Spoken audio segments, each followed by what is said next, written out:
এটি কোনো সিনেমার গল্প নয়, এটা সত্য এবং অনেক বছর ধরে মার্কিন সরকার এটিকে লুকিয়ে রেখেছিল। এটি ছিল এক গোপন অপারেশন যার নাম MK আল্ট্রা। CIA এই প্রজেক্ট শুরু করেছিল 1950 সালের দিকে।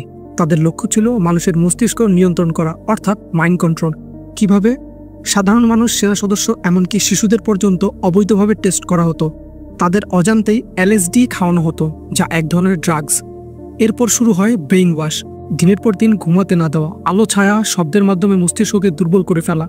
এই পরীক্ষায় অংশগ্রহণকারী অনেকেই পাগল হয়ে গিয়েছিল, কেউ কেউ আত্মহত্যাও করেছিল।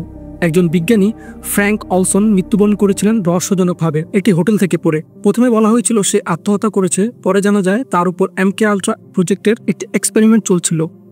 বছরের পর বছর এই অপারেশন গোপনে চলছে, এমনকি হাসপাতাল, স্কুল ও মানসিক প্রতিষ্ঠানেও।